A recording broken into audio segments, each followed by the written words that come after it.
In this short lecture, we're going to be talking about syllables and how they are built in English and other languages. One important skill you need for phonetics is to be able to count how many syllables, although it does help to know exactly how they are put together. But you can use any sort of example, including the famous really long word, made-up word from a Disney movie, supercalifragilisticexpialidocious, and try and count it. We could try and come up on your own count, and we can compare numbers in class. And you probably have a good idea how many syllables, even if you haven't really thought about it before. It's hard, though, sometimes to tell where syllable boundaries are, or to assign sounds, as we've been talking about transcribing sounds and deciding what sound goes with what syllable. Sometimes there's tricky parts between syllable boundaries. And another thing to note when you're thinking about counting syllables or diagramming them is not to always rely on dictionaries. Dictionaries can help sometimes if you're struggling with the transcription, but they are what is called citation forms. They don't always reflect how people will say words, particularly when they are speaking naturally, what we call connected speech.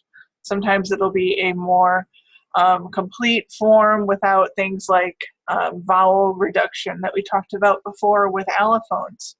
So the way things are transcribed in dictionaries don't necessarily follow what you may hear in real life.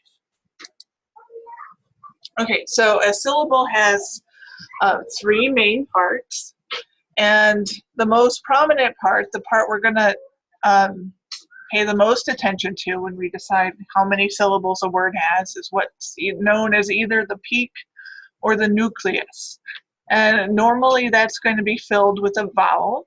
But when we talked about syllabic sounds, that would be things like sonorants that sometimes can be actually its own syllable. Those are also sounds that can be in this peak or nucleus category. Right, everything before the peak in a syllable is called the onset. And in English, that's going to mostly be consonants. We're going to think of things like, if you look at this word prominent, we have the first syllable pra, and we have a pa and an r sound, two consonants before that peak, the ah in prominent. All right, so we can have things that happen before the vowel if we're assuming the typical nucleus or peak in English is a vowel. And those sounds would be called the onset.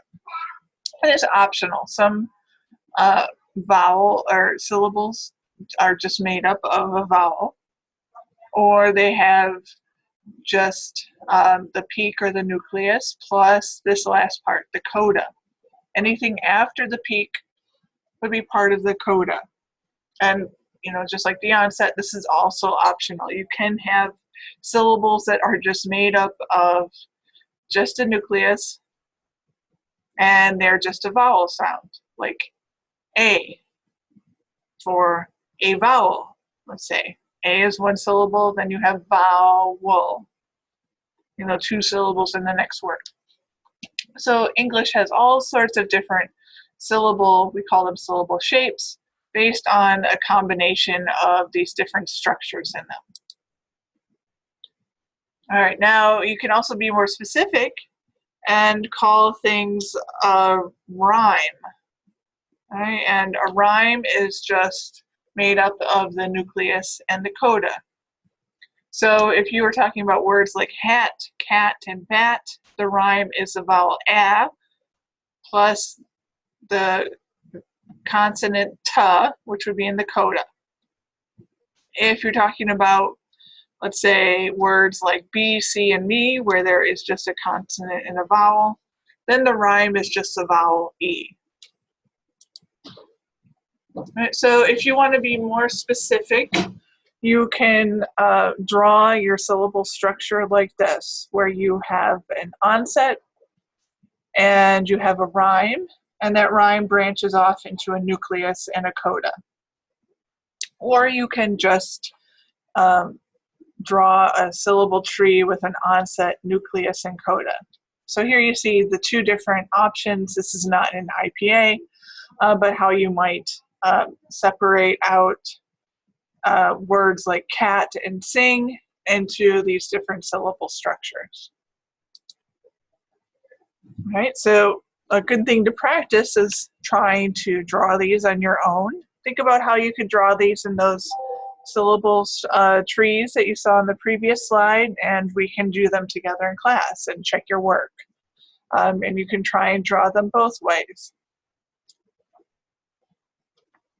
All right, now when we try and transcribe with the IPA and show where syllable boundaries are, sometimes we have to show it explicitly where it might be ambiguous.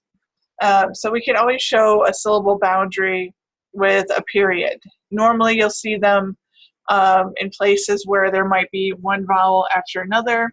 If you're not transcribing your diphthongs with tie bars above it, they're sort of like those little half circle type looking deals, then you might not know whether you are dealing with a diphthong or just two vowels next to each other. So that's why sometimes people will put in those periods just to make it clear. All right, and just to help you visualize, if you didn't know what I meant by a tie bar, it would be something like this. All right, so that's clearly a diphthong because of that little connector above. But if you have something like this, you know you're dealing with one syllable ah, and then the next syllable is something with e. And sometimes, and you would look at words like summer, it seems like that M almost belongs with both syllables. Like if I asked you to break this up into two syllables, you wouldn't probably say summer, although you might. Some people might say summer. It's how they would break it up into each syllable. So in order to sort of clear up this confusion and set a general rule to follow, you have what's called the maximum onset principle. So you always want to assign things as the onset of a syllable whenever possible rather than the coda. And generally this is true in English. Usually things will work, although sometimes it seems like consonants like N here and M can almost belong to both syllables. They're both a coda and an onset. They could just be extra long, one segment, or some people argue that there are two segments there.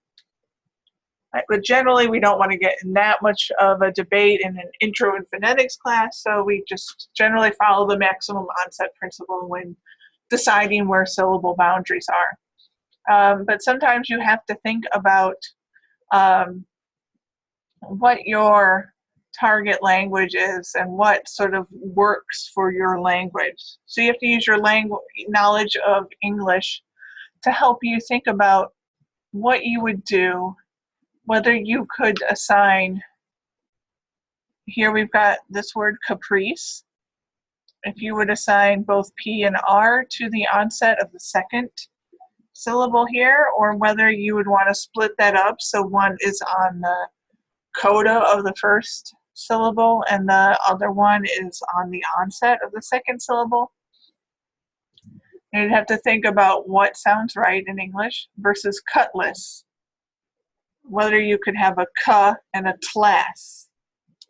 All right, think about whether that works in English, and we can discuss that in class. And that would inform your choice of transcribing syllable boundaries and saying where they occur. All right, so that's the end of this short lecture, and we will also cover a little bit about suprasegmentals. So look for that lecture as well.